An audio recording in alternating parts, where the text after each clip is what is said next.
Baruch atah Adonai, miborech hashanim. Blessed are you, Holy One, who blesses the years.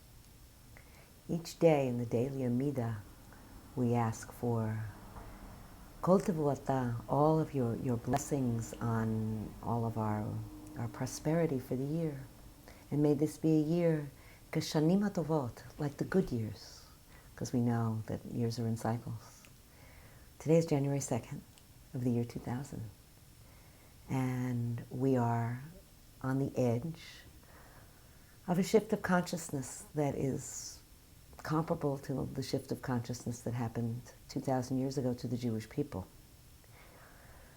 We ask for blessing. We ask that no matter whose calendar you're counting by, these be years, even if it's only our last 240 years in our 6,000-year cycle, that these be years of plenty, years of peace, and that be reflected in our thought patterns, in our ability to ask for unity and commonalities and understandings in all of our different ways of approaching both Judaism and the world around us. So may this be an interview for peace and blessing at a time really of peace and blessing. Blessed are you, Holy One, who blesses the years. Thank you. Now I'd like to start with the first question. And I'd like to ask you if you could share a personal experience that you have had in which you've sought, received, and followed divine guidance. Mm-hmm. Well, I just told the story yesterday, so you tell the story that's like right on your mind. So this will be the story that I don't know if this is the most important, but is one that's been on my mind all day. Happened at the year of my son's bar mitzvah, which he is now 27, so we can do the math. And it was in Jerusalem. And I feel it was a difficult moment of divine guidance. I had been involved for many years, and I'm willing to talk about it, in a Sufi path with a teacher. And though I certainly maintained a life that I'm also willing to answer questions about as a really a communal worker in a Jewish community, I didn't seek my spiritual guidance from Judaism.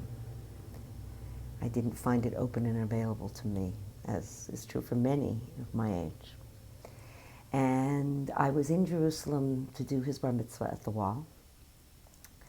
And in that afternoon, after the bar mitzvah, I had time to explore the city, a city that I know really well. And I went up to the Temple Mount. At that point, you could just go up to the Temple Mount, no longer so true. Went up to the Temple Mount and went to sit inside of Al-Aqsa, the Muslim holy space, and find myself a little space by a window and just quietly do some Sufi practice.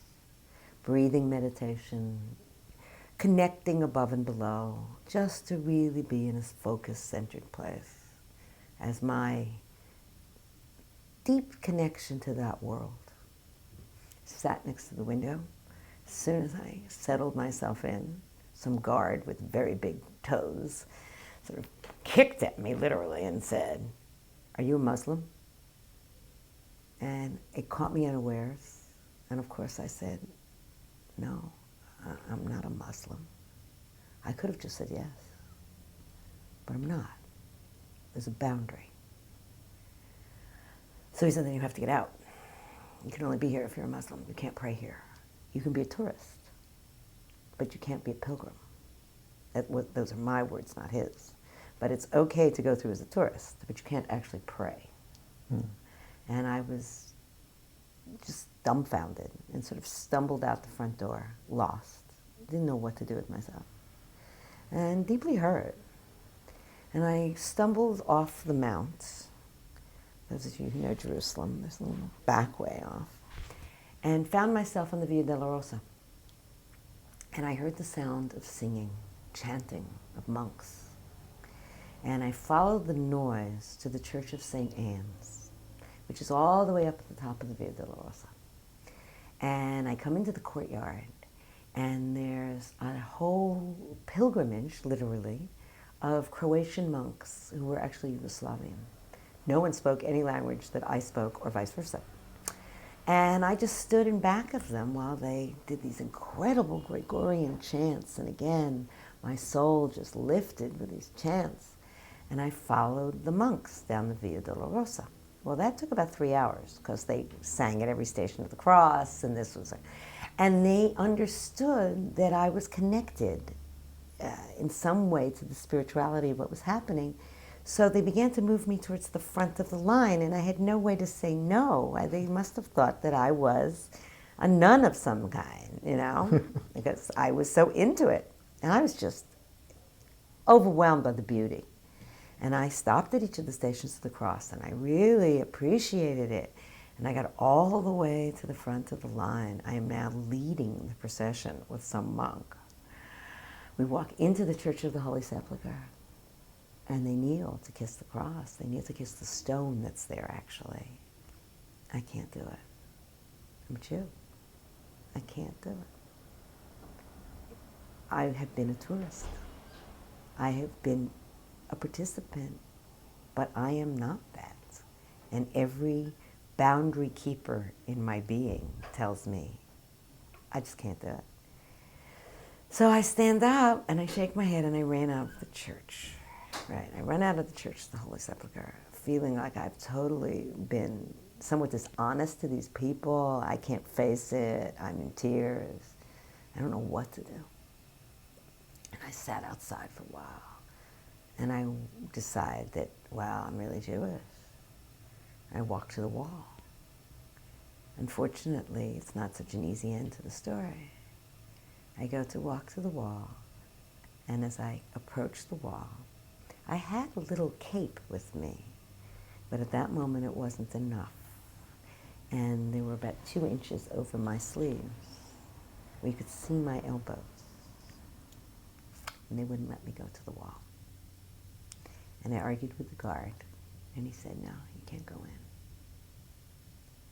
And I had nowhere to go.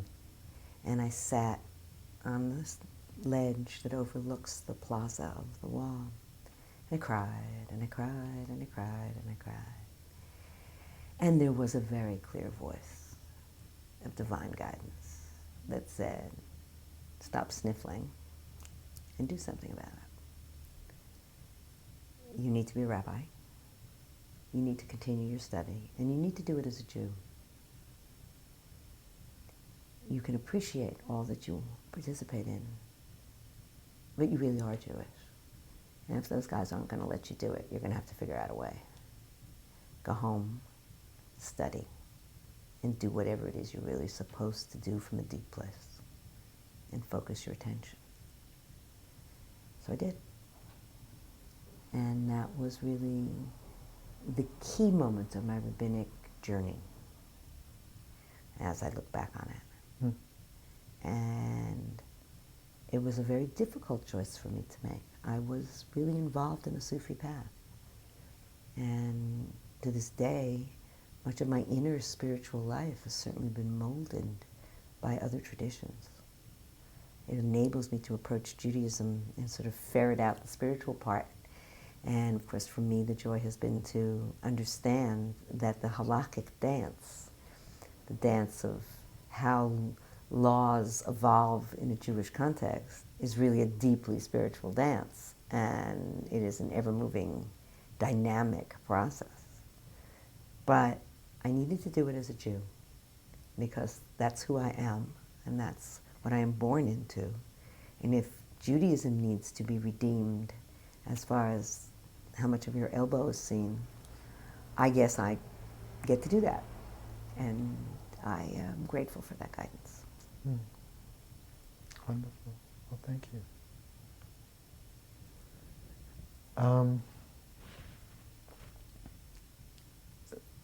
When you followed what the voice said, was it hard for you to follow that?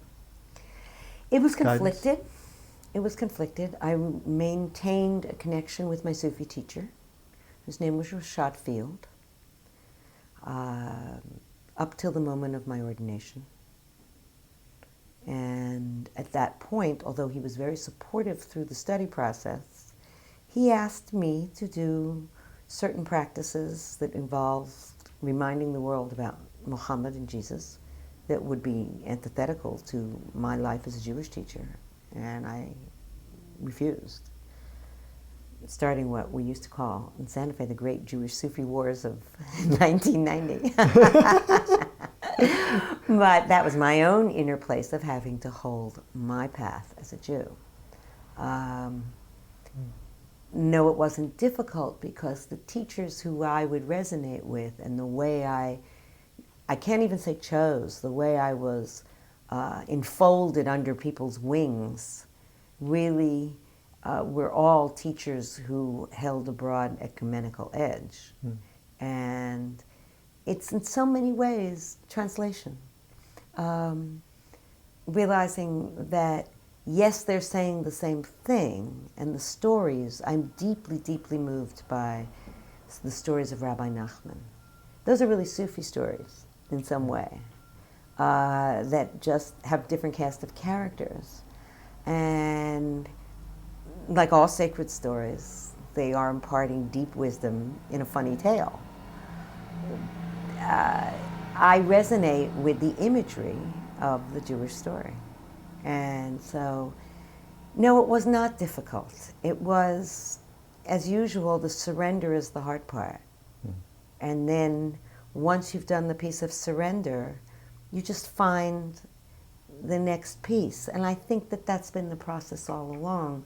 Rather than a pursuing, for me, it's been a surrender into it. And each time I reach the next difficult, oh, does this mean that I give up X, Y, Z? There's a surrender into the constrictures of what your life is about. Everything from keeping kosher to what it means to be a full-time rabbi. It's a lot of surrendering. Yeah. When you heard the voice, could you describe what it was like? Again, prophecy is not mine, and we have no thundering voices. I will certainly credit the locale. I mean, as the old joke goes, and it's not my joke, it's a local call. And it is a local call, and that voice is there all the time. And of course we hear the voice, or I certainly do, in a tone that's very much my own. And that voice of guidance that is so easy to ignore because it sounds like my own voice and my own self-guidance. I've heard the voice in other, at another point, for instance, I had a practice of going to the Lama Foundation, which is an ecumenical foundation outside of Taos, New Mexico, where I lived for many, many, many years. I spent 20 years in New Mexico, and is truly my home base. And I was privileged to spend somewhere between 5 and 10 days each year in a retreat hermitage that was at the top of the Lama Mountain, which unfortunately has burned, and the hermitage is gone at this point. But it was there for me for many years. And there were oak trees along the sides of the path up. And I, for instance, had never met Zalman Schachter. And this was probably the summer after I came back from Israel. And I had already been studying with Rabbi Omerman, but now I was deeply into it. And I just could hear the wind telling me. And I heard in both Zalman's voice and who I didn't really know. And the voice was not my own voice, telling me that I needed to do this and I needed to arrange to see him no matter what. And I pushed it. But I was very conscious of walking up that mountain and hearing a voice in the wind. But no, primarily for me, it's a sifting process where of all the voices in one's head, there is a sense of inner alignment that turns down the radio on all the rest of it. How do you know when you know is really the essential question, as opposed to you've just lost it. And traditional Judaism tells you, I mean, everyone asks this question, because prophecy is not given to us so easily. And they say, Ein Navi Moshe, there is no more prophet like Moses, but even on a lesser level, the best I'm going to get are dreams, right? And the Jewish test is interesting. You have to first look at the voice and ask if it's going to cause harm to anyone, or break any of the mitzvot, break any of the commandments. If so, false prophecy. Tricky, because sometimes advances do break the commandments. So how do you really know? And that's where you really need not to be, or I certainly resonate with the place that says you need a teacher and you need to have a mirror. And though the preparation is often done for years in your own study, at a certain point you must trust a teacher and have an outer mirror to reflect back to you. And sometimes the reflections are not pretty and are often filled with struggle and denial. And it isn't just that you hear voices and go off and follow them. There's got to be a feedback process. Judaism is a communal game. We have the example of Ezekiel sitting on the banks of the river Chabar, but there are very few of those stories in Judaism. And this is what makes it so difficult for us to return to Judaism as mystical seekers. Yes, the Kabbalists certainly made an art of it, but rarely alone. There are meditative traditions, and there's certainly in the Middle Ages and late Middle Ages, were whole schools of how do you chant in order to achieve the voices, how do you take the letters of the name of God and switch them back and forth to perhaps hit the divine name, and bingo, you've got the right answer. But that's not where we end up going finally. There's a context to Judaism. It's a Torah context. It's a prayer-based context. It's part of a whole scene, as opposed to just person on the mountain trying to hear the voice of God. And that's what makes Judaism different, in a way. There's a communal element that's really strong. A need to do mitzvot, to give back, to participate in the holiness markers that make the world work, to remember that it's Shabbos, to remember to take care with tzedakah, and to remember to take care of your family. So there's not a lot of credit for voices that you hear alone in the wilderness. That's only the beginning. Then you have to come back and actually participate in communal life. And in communal life, is there forms of guidance in the communal life? Well, I think there's endless guidance. As Jews, we're given the ultimate piece of guidance. And I say ultimate because other traditions also have an ultimate piece of guidance. And I wouldn't want to say ours is the only ultimate piece.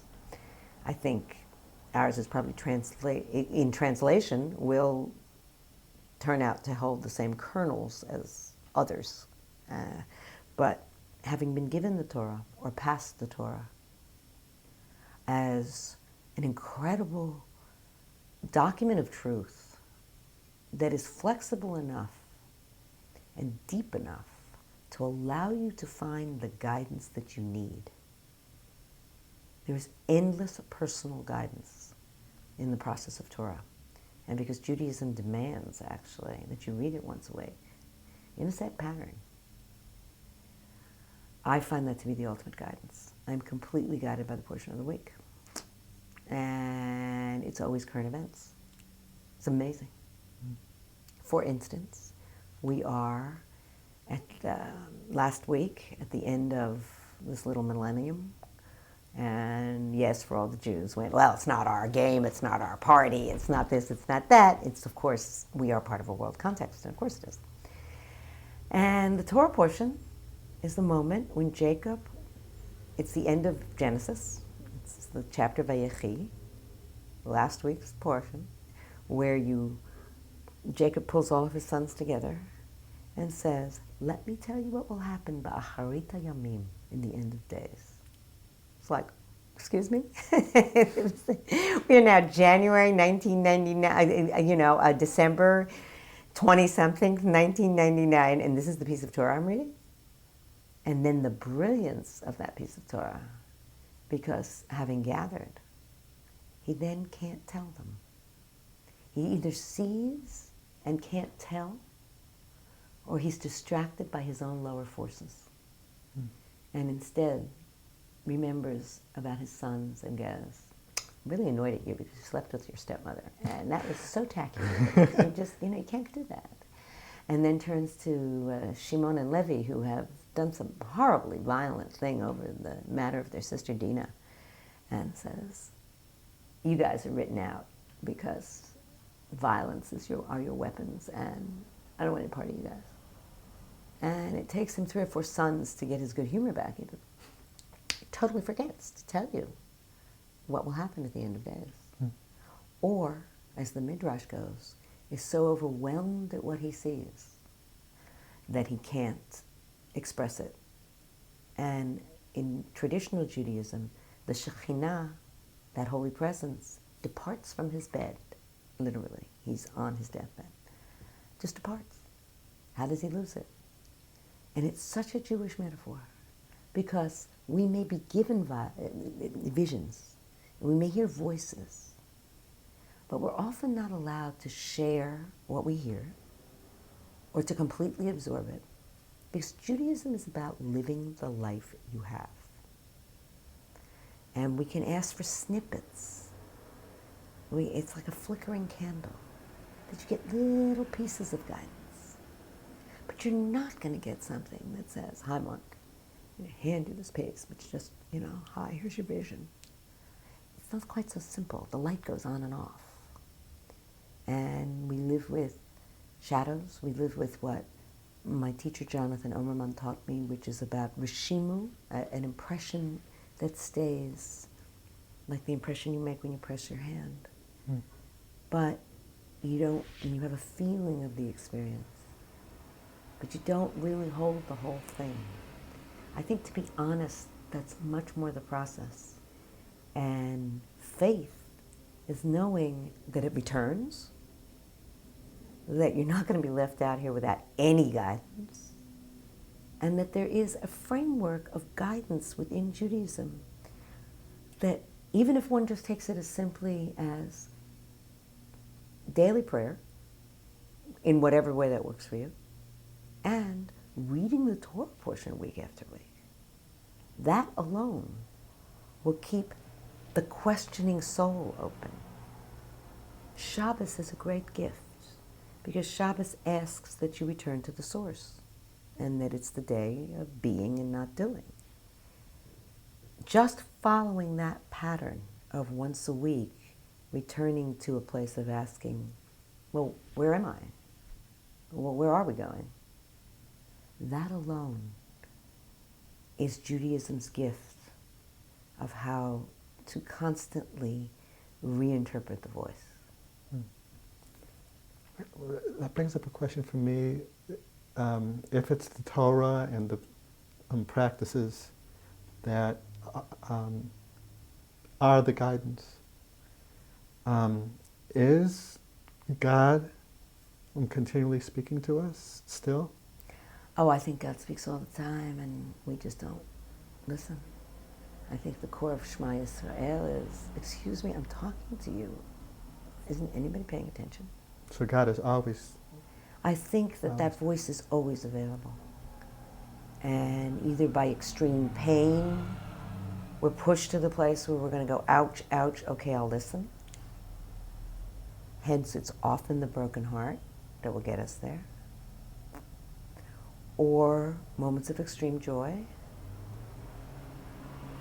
A process of meditation is designed to do that, but those of us who are meditators know how difficult that is to actually do.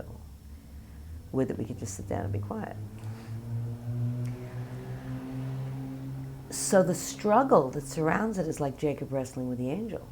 There's always a struggle to hear. But it's as if God wants to wrestle with us as well. What does it take for me to get your attention, God says.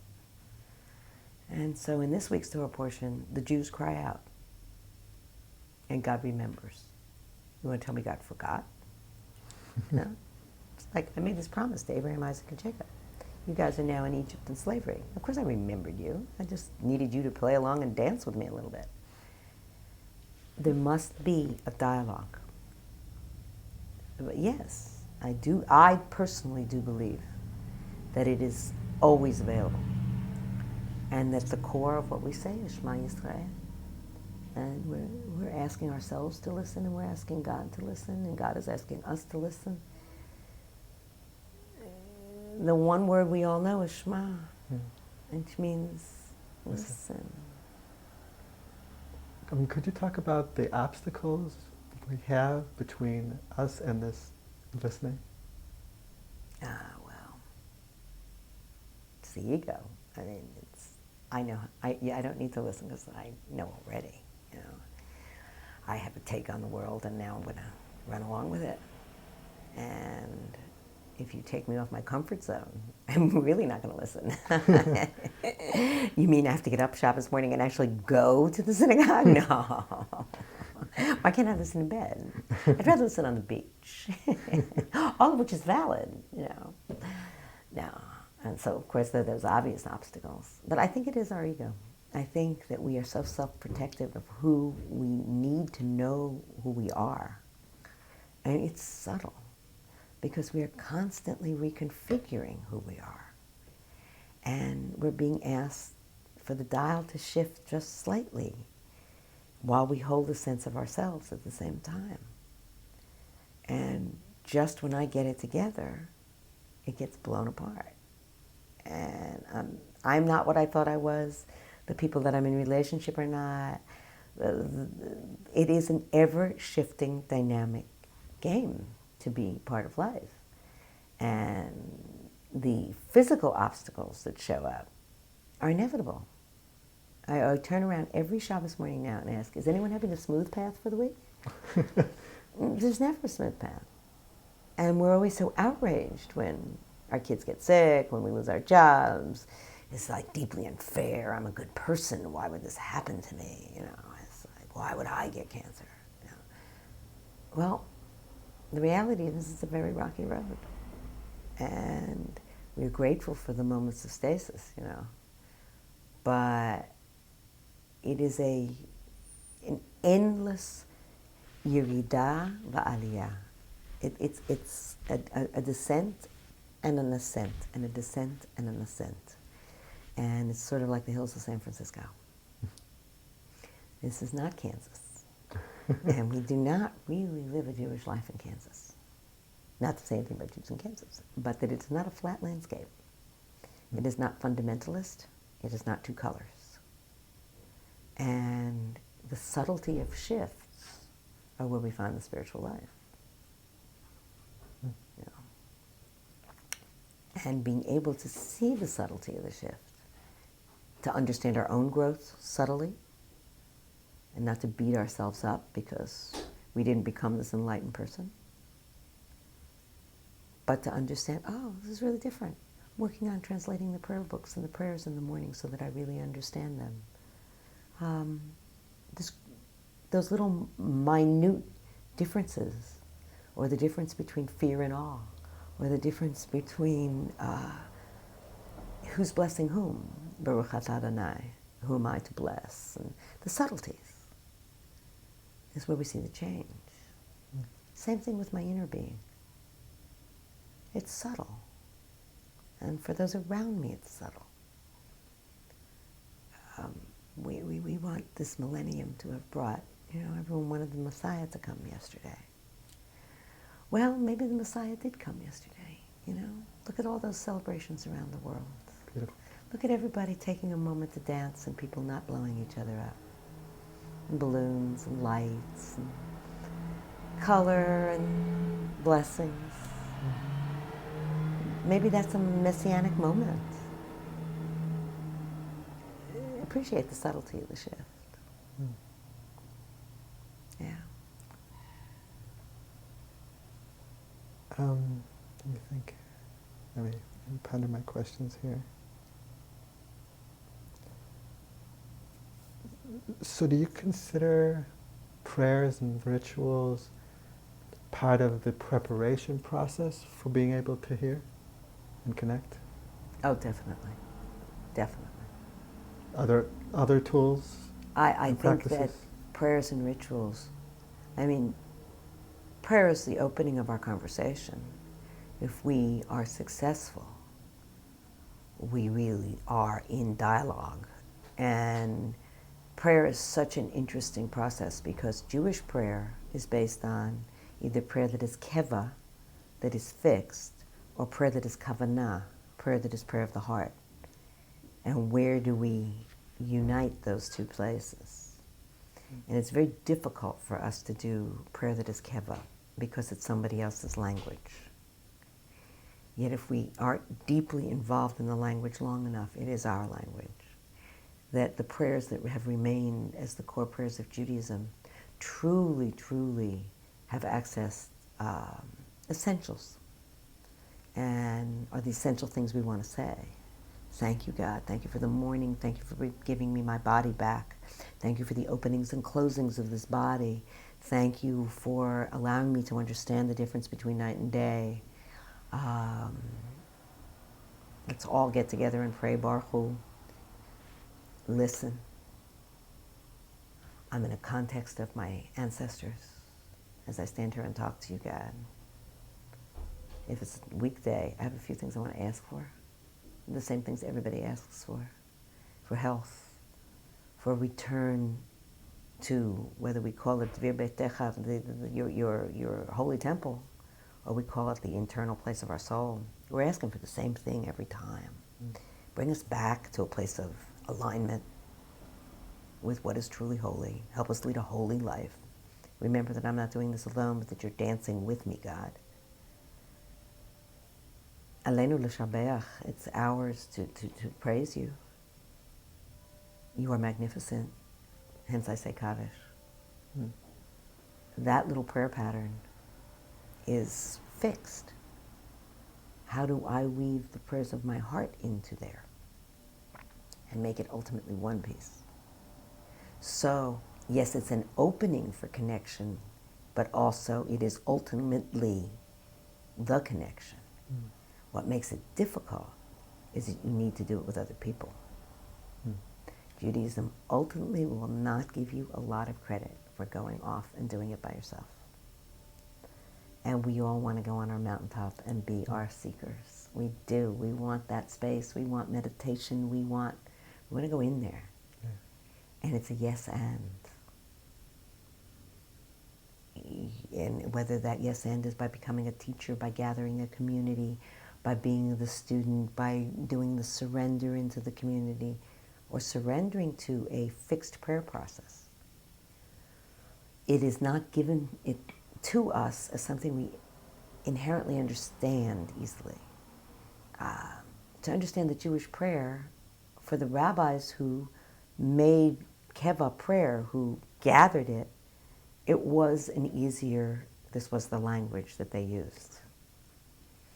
Jewish renewal has been wonderful in breaking apart those prayers so that we say, yes, this really means. But ultimately, they had it. And so you're going to go back to the essence of what they said before. Blessed are you, O Holy One, who brings on the changes in the seasons, or who got us to this time, or who brings us back to days of old. Or, wow, they came up with good lines. So the longer you do it, the better the resonance. Ritual especially opens us up. A life led without ritual, I can't imagine that life. It has to be so difficult and so dry. Where we mark the holiness of times. And the Jewish calendar is such a gift because, except for the month of November, it's got one a month, to say nothing of Shabbos. And as you are tuned into that seasonal, cyclical change, it's not linear but cyclical, the ritual in each part, in its details, actually brings the opening. And so there is a proper way to set a holiday table, or to light a Hanukkah candle, or to, make sure that the Kiddush happens. Now, how do these forms of communal prayer and ritual open us up to hear the guidance? How do they? It's interesting. It's as if when you're in a house and you set the table for dinner, you could just throw it all on the table and eat it out of Chinese food containers, or bring in the chicken and eat it in the styrofoam that you just bought in your local supermarket, right? Or it's Shabbos and you're actually going to set that table. Same meal, same nourishment, differences made. Whereas you know that you can sit down to a Shabbos meal where there's nothing really to eat. And because you've made it Shabbos, that same little piece of chicken that's been slipped home from the supermarket, because let's be real here, just presented in a Shabbos atmosphere, the potluck that you wander into is going to be a different meal experience. It's the same thing with approaching that inner space where you say, I want to make my home. In Judaism we say a mikdash ma'at, a small altar, matching the altar in the Holy Temple. I want to make holy space here. How do you make holy space? And that's primarily through ritual. How you mark what goes on a table. How you mark, this is my Hanukkah menorah. This is how I light it. This is where I set it. This is same thing when you then are in a synagogue. So that process of ritual, first of all, brings you to a place of attention. You have to pay attention to the details. Right? It counts. You are focused. You're present. It's very hard to light a Shabbos candle and not take a moment of being present. How many times do you reach for a glass of wine and drink it? You're totally unfocused. You take a moment and say, Baruch atah Adonai, Borei Pri Hagafen. At that moment, there's got to be a little connection that says, oh, it came from someplace.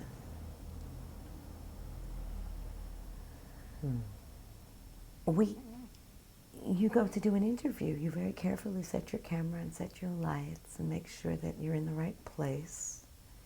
And my answer to you will be measured and careful, as opposed to if we sit on the couch and just chat. Now, chatting will also do, and you're going to get there probably. But it's a setup. You are making a space for the Holy One to dwell, which is really what you do when you create the Mishkan, or the Holy Temple. God says, make me a space and I'll dwell within you. When you do a ritual, you make a space.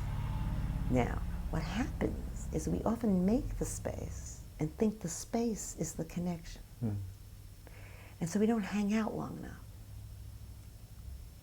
And I've kind of reached a place where I'm real stubborn. Like, we're going to stay here till Shekhinah shows up. I mean, that's why we did this. And Shekhinah needs to show up for the party. And most times it will happen. Because what will make it happen is the surrender of everyone else in the room. There needs to be a mass number Even if it's the two of us, we both need to be there. If it's a Shabbos morning, everyone sitting around in the room discussing this piece of Torah needs to kind of settle into, oh, we're willing to really hear it. Willing to really be there for a minute. The veil is actually very thin. It's not all that hard to bring the Holy One into a space. It's a release process, not a grabbing process. But the ritual holds the space for you. And it's actually brilliant. Jewish ritual is brilliant. And so specifically tuned. This is Shavuos, we're going to take the Torah out in a certain way.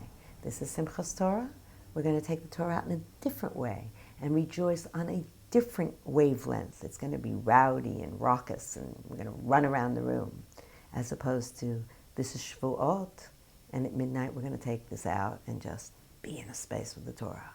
Or we're going to study the Torah the night before. And I don't have to make up, oh, it's Erev Shavuos, I could study Torah. No, that's the ritual. And so you just do it.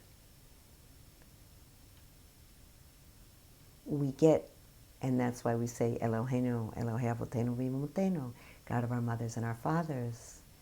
We are past the ritual legacy that enables us to find the roadmap. And I often talk about Torah as being the Thomas Guide to life. In Los Angeles, you wouldn't walk out the door without the Thomas Guide. And trouble with the Thomas Guide is you have to be able to read it. And sometimes the print is just so fine that I can't find it at the moment that I'm trying to find the street.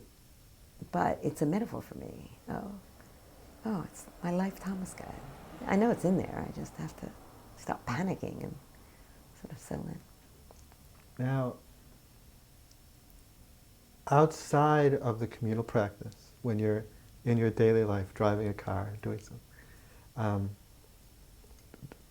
do you seek guidance there? Well, of course, we always ask God to find your car keys.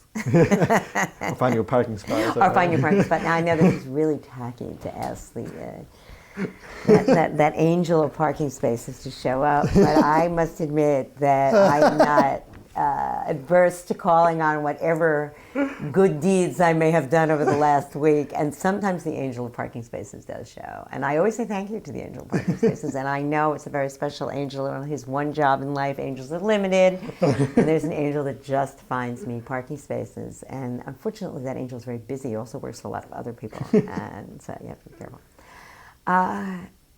That's the goal, isn't it? That we breathe with it, and that we just resonate in that space of holiness. Does it really work?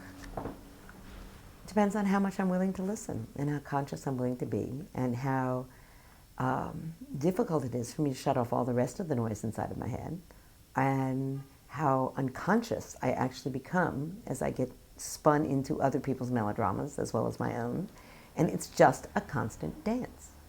And the only good part is that you have the tools to go, oh, I'm really way off here.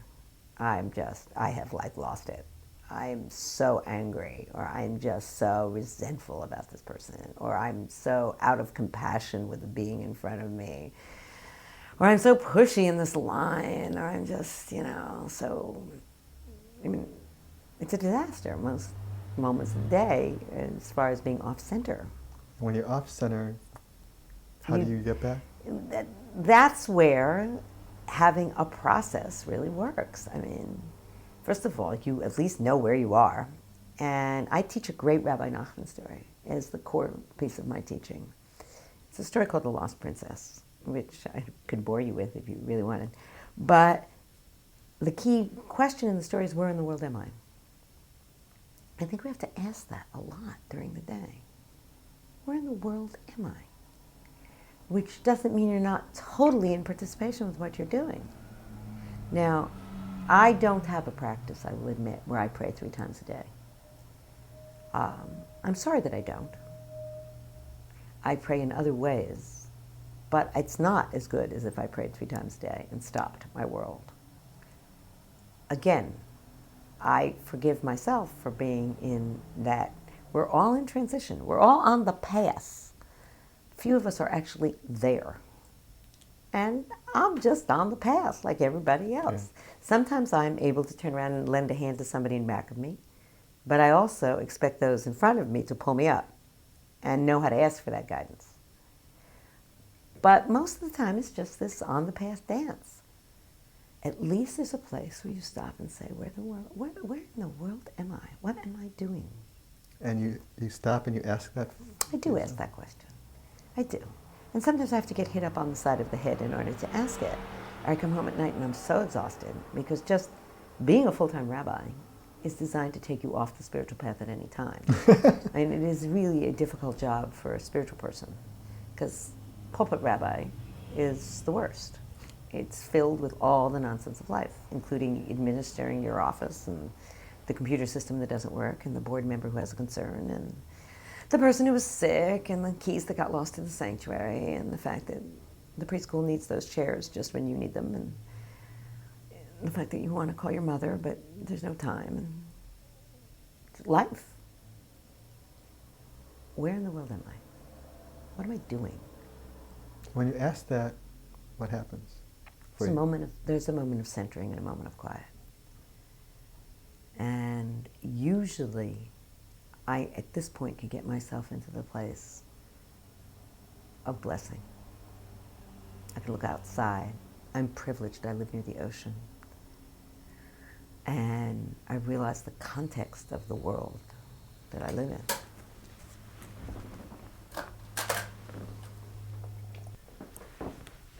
It's very difficult to ignore the bounty that we're given constantly. And that's why Jews traditionally do 100 blessings a day. And whether I do it consciously or unconsciously, I think I do 100 blessings a day. Just, wow, look at the sunshine this morning. I'm really thankful that I am not a homeless person right downstairs here. That I have a daughter who I'm visiting at this moment and who I adore. That I have a chance to speak my truth and to hear it as I speak it, to remind myself.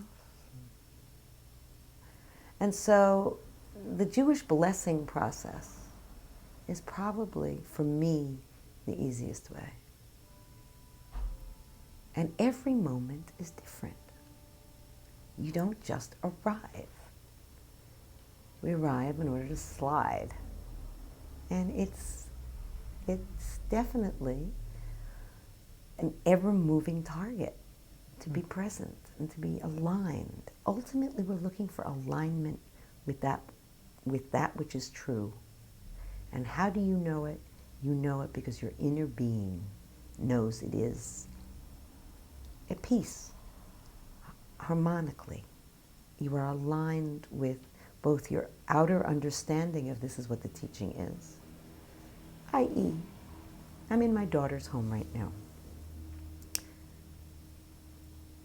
Everything in me knows I love my child. But there's also an outer teaching that says one needs to be attentive to the needs of one's child. And hopefully, the exchange between parent and child is at the core of Judaism. We honor our parents as we are honored. The outer teaching, I don't look it up and say, number 5 in those 10 commandments. That's where we are today. No.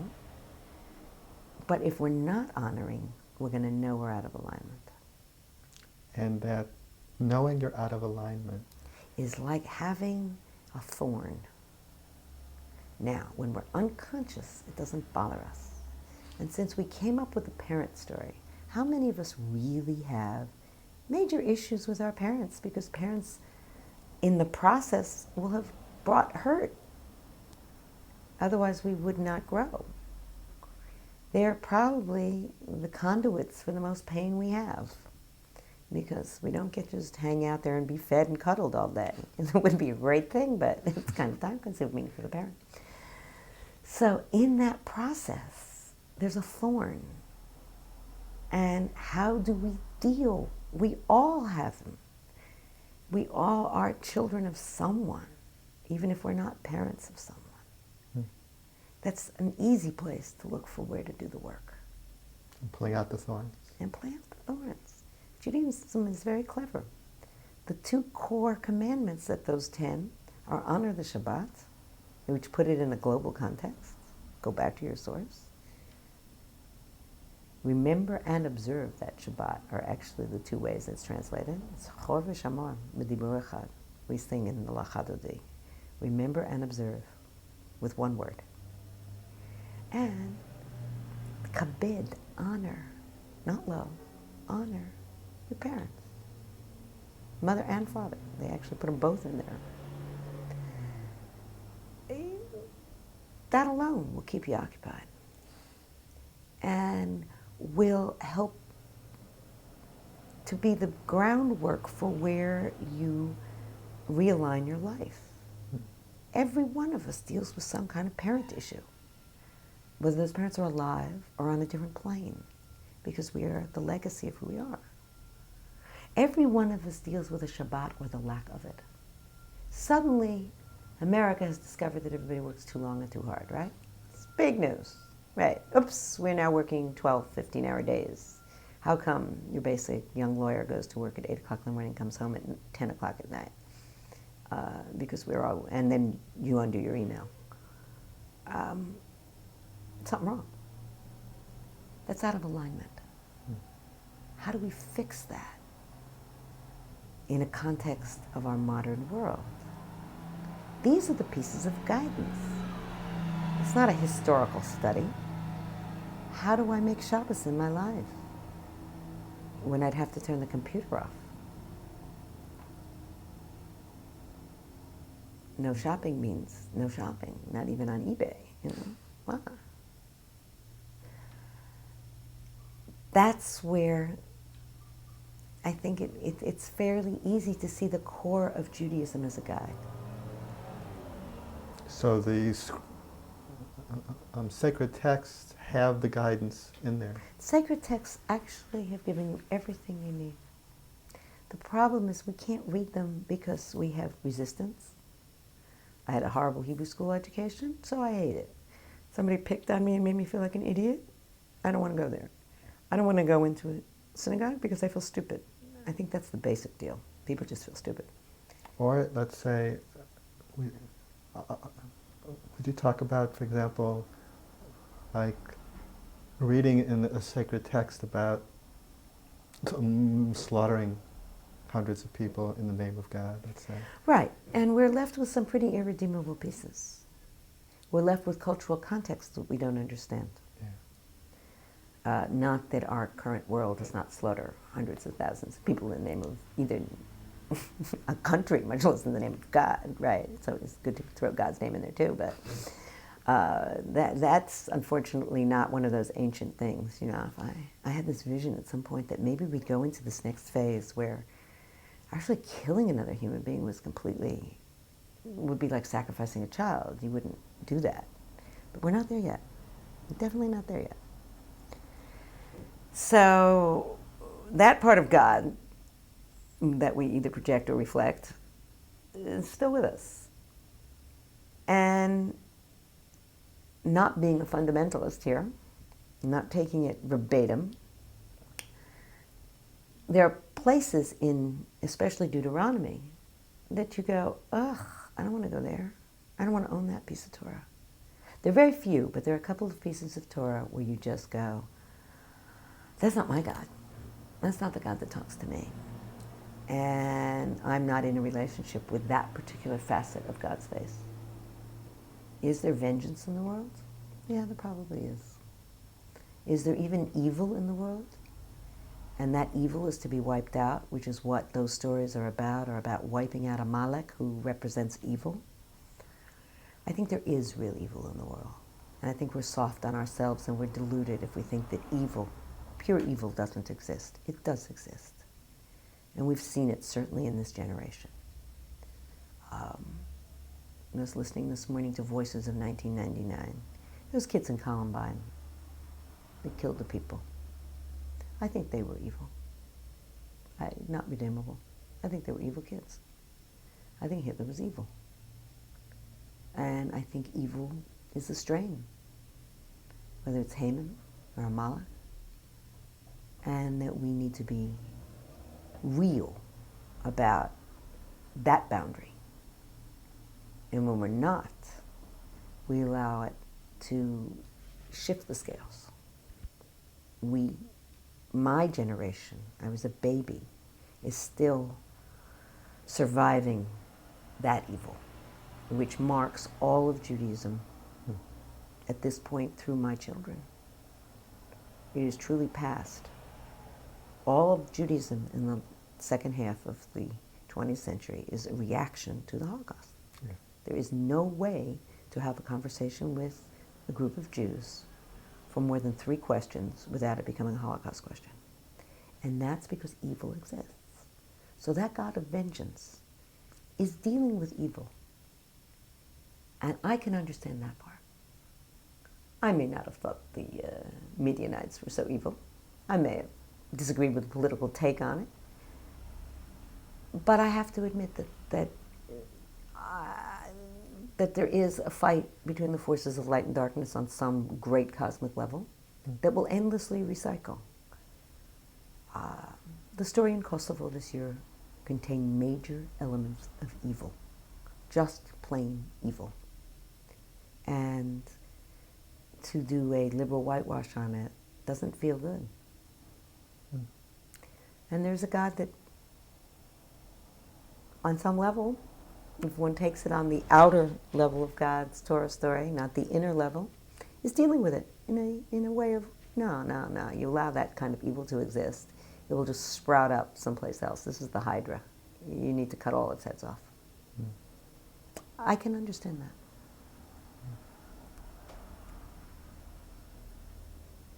But it's not the God that I'd like to relate to most of the time. Yeah. And when we look at many of those times, I mean, we really then have the phrase, Adonai, Adonai, Rachum v'chanun, God of mercy and kindness, Erech Apayim v'rav chesed v'emet. The 13 attributes of God are primarily attributes of loving kindness. The scale is tipped, just as the scales of righteousness are tipped to the side of loving kindness. But it doesn't abnegate the side of strict justice when necessary. Let's take one moment, because we're near the end. How does living a life in alignment with guidance, how has it affected your life? What are its fruits? What are its fruits? A lot of happiness. A lot of the satisfaction of feeling that one is just surrounded by an exchange of energy that's often very, very good. Some deep loneliness. Long periods of time when you feel like there's no one who really understands you.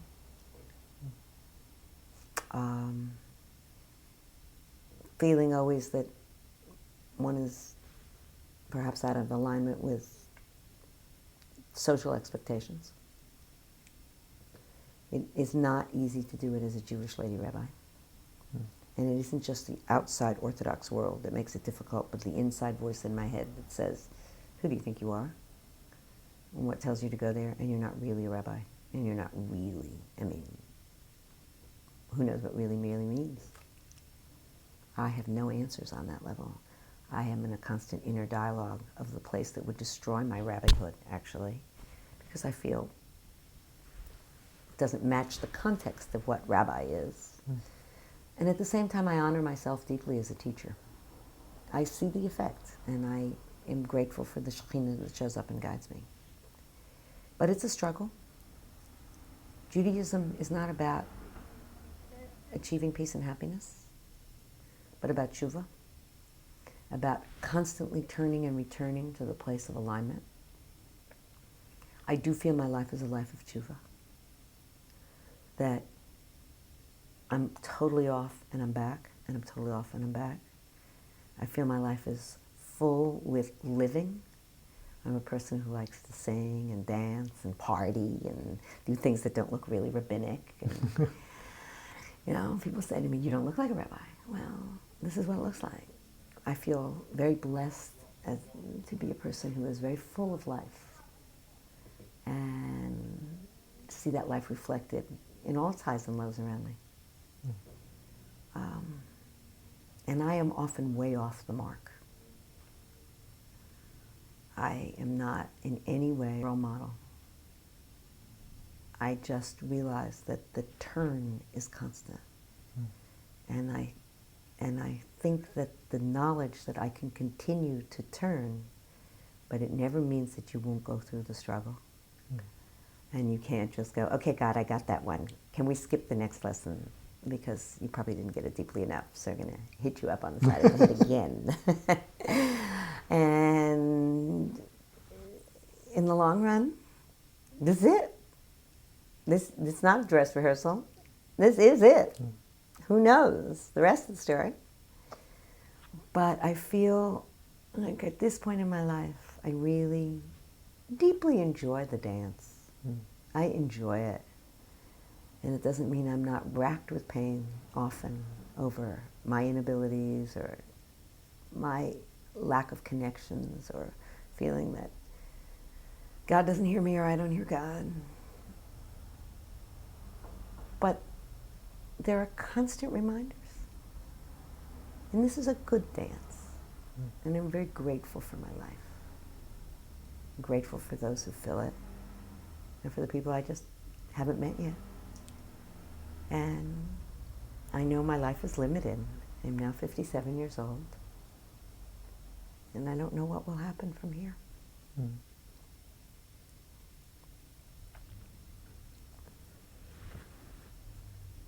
I have one more question. You said when the presence of the Shekhinah shows up. Could you speak of that just briefly? The Shekhinah is here this morning. That little sound must be her ringing the doorbell. And there's a kind of place that goes, "I'll wait around here till Shekhinah shows up," which basically means we're going to elevate this conversation to the place that is speaking from an open heart, where divine guidance will flow through, and where we make a space for the Holy One to dwell. And that place is real. And you know it when the divine presence sits in the room and when the divine presence doesn't sit in the room. And often we walk into religious events and the divine presence wouldn't dare show up in that room. It was like, oh, this is the last place Shekhinah's going to show up.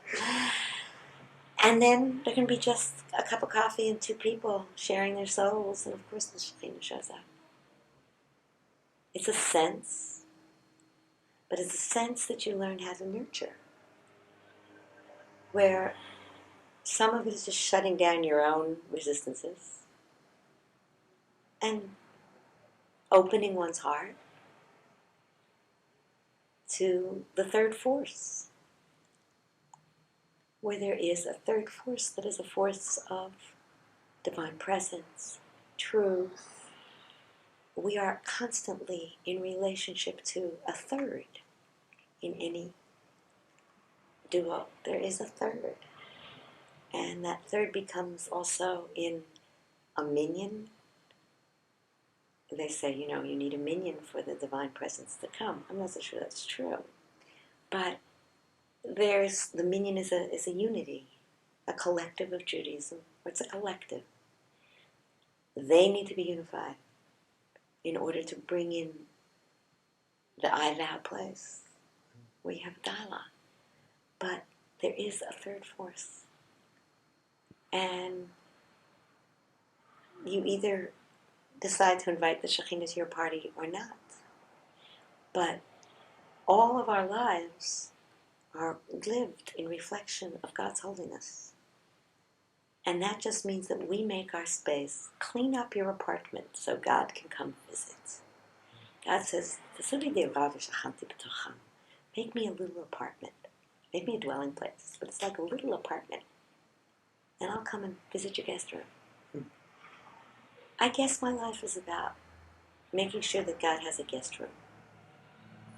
And I would like that guest room to be used often. Yeah, that's it.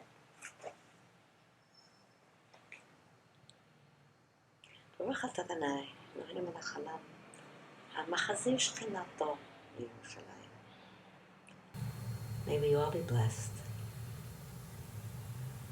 to have the Shekhinah come visit us. That holy presence.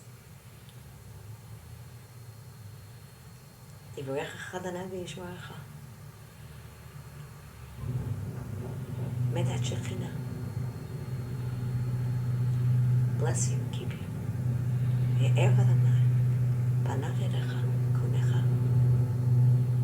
May God cause her holy countenance to shine upon you and be gracious unto you.